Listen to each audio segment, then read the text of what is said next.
మీరు Amazon and ఫ్లిప్కార్ట్లో credit card వాడి ప్రోడక్ట్ పర్చేస్ చేస్తున్నారా? అయితే ఈ వీడియో మీకోసమే. చాలామంది అవేర్నెస్ లేక మనీ అనేది లాస్ అవుతూ ఉంటారనమాట. ఎవరైతే ప్రోడక్ట్ని నో కాస్ట్ ఈఎంఐ లేదా డైరెక్ట్ పర్చేస్ చేస్తున్నారో వాళ్ళు ఒకసారి గుర్తుపెట్టుకోవాలి. మనకి ఇప్పుడు ప్రజెంట్ అయితే అమెజాన్లో వచ్చేసి గ్రేట్ ఇండియన్ ఫెస్టివల్, ఫ్లిప్కార్ట్లో బిగ్ బిలియన్ డే సందర్భంగా మనకి axis bank, ICICI bank and state bank of India అనేది పార్టిసిపేట్ అయితే చేయడం జరుగుతుంది. ఇందులో డెబిట్ అండ్ క్రెడిట్ కార్డ్స్కి అయితే 10% ఇన్స్టంట్ డిస్కౌంట్ అయితే దొరుకుతుంది అనమాట. మీరు ఏదైతే ప్రోడక్ట్ కొనాలనుకుంటున్నారో ఆ ప్రోడక్ట్ని నో కాస్ట్ ఈఎంఐగా కన్వర్ట్ చేసుకునేటప్పుడు చాలామందికి తెలియని విషయం ఏంటంటే వాళ్ళు నో కాస్ట్ ఈఎంఐ చేసేటప్పుడు వచ్చేసి అందులో కొన్ని టర్మ్స్ అండ్ కండిషన్స్ ఉంటాయి. నో కాస్ట్ ఈఎంఐ అయితే మనకి ఒక పర్టికులర్ టెన్యూర్ మాత్రమే సెలెక్ట్ చేసుకోవాలి. ఫర్ ఎగ్జాంపుల్ మీరు కనుక 24 మంత్స్ 48 మంత్స్ వెళ్తే కనుక నో కాస్ట్ ఈఎంఐ ఇస్తారు కొన్ని ప్రొడక్ట్స్ పైన. కొన్ని ప్రొడక్ట్స్ పైన 12 మంత్స్ 6 మంత్స్ వెళ్ళాలనుకోండి వాటికి ఇంట్రెస్ట్ బేస్డ్ ఈఎంఐ అప్లికబుల్ అవుతుంది. ఆ విషయం తెలియకోకుండా మీరు డైరెక్ట్గా పర్చేస్ చేస్తుంటారు.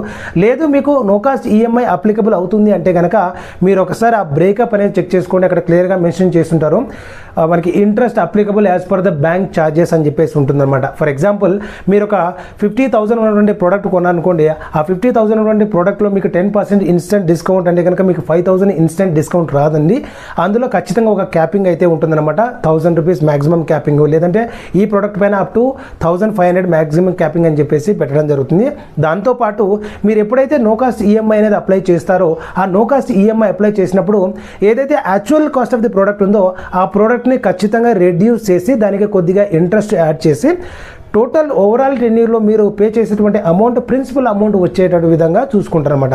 బట్ మీరు ఓవరాల్గా క్యాలిక్యులేట్ చేసుకున్నా కూడా 50,000 ఉన్న ప్రోడక్ట్ని మీరు పే చేసినప్పుడు ఒక 24 మంత్స్ ఈఎంఐ పెట్టారనుకోండి, ఆ 24 మంత్స్ గాను 50,000తో పాటు మీకు ఆ ఇంట్రెస్ట్కి వచ్చేటటువంటి జిఎస్టీ ప్లస్ ప్రాసెసింగ్ ఫీ అనేది మీరు ఎక్స్ట్రాగా అనేది పే చేయాల్సి ఉంటుంది. బట్ అది మైనర్గా అయితే కొంచెం ఎక్స్ట్రాగానే ఉంటుంది. బట్ పర్లేదు, నో కాస్ట్ ఈఎంఐ దొరుకుతుంది కదా మేము బేర్ చేయగలుగుతామంటే కనుక you can go head and take that product under the EMI అనమాట. బట్ ఇంకొకటి ఏంటంటే మీరు ఎప్పుడైతే ఈ ప్రోడక్ట్ని పర్చేస్ చేసేటప్పుడు మీరు క్యాల్కులేషన్ చేసుకున్నారో ఖచ్చితంగా ప్రైస్ వేరియేషన్ అయితే వస్తుందన్నమాట. చాలామంది ప్రోడక్ట్ కొని క్యాన్సిలేషన్ చేసుకున్న తర్వాత ఆ క్లారిఫికేషన్ తెలియక బ్యాంక్ పైన బ్లేమ్ చేస్తూ ఉంటారు, మీరు ఎక్స్ట్రా ఛార్జెస్ అనేది ఇది చేస్తారని చెప్పేసి. కాబట్టి ప్రోడక్ట్ తీసుకున్నప్పుడు టర్మ్స్ అండ్ కండిషన్స్ క్లియర్గా అయితే చదవండి. మీరు క్యాన్సిలేషన్ ఉంటే కనుక క్యాన్సిలేషన్ రిలేటెడ్ ప్రాసెస్ కూడా కంప్లీట్గా చదవండి. ఎప్పుడైతే మీరు ప్రోడక్ట్ నో కాస్ట్ ఈఎంఐగా తీసుకుంటున్నారో ఆ నో కాస్ట్ ఈఎంఐ సంబంధించినటువంటి ప్రాసెసింగ్ ఫీ ఉంటుంది, ఇంట్రెస్ట్ ప్లస్ జిఎస్టీ అన్ని అప్లికబుల్ అయ్యే మీకు ప్రోడక్ట్ అనేది మీ చేతికి వస్తుంది అనమాట. ఇన్ కేస్ మీరు మధ్యలో ప్రోడక్ట్ క్యాన్సిలేషన్ చేసుకోవాలనుకున్నా కూడా ఆ క్యాన్సిలేషన్ అయినప్పుడు కూడా మీకు ఏదైతే ప్రాసెసింగ్ ఫీ అండ్ జిఎస్టీ అనేది ఎక్స్ట్రాగా అనేది మీరు బేర్ చేయాల్సి ఉంటుంది. కొన్ని ప్రోడక్ట్స్ మాత్రమే ప్రాసెసింగ్ ఫీ ప్లస్ జిఎస్టీ అనేది రివర్సల్ అవుతాయి, అది మాత్రం గుర్తుపెట్టుకోండి. ఓకేనా? మీరు ఏదైనా ఈఎంఐ పర్చేస్ చేసేటప్పుడు ఆ పర్టికులర్ ఈఎంఐ వాల్యూ ఏదైతే ఉందో ఆ వాల్యూ అనేది మీ క్రెడిట్ లిమిట్లో నుంచి డిడక్ట్ అవుతుంది.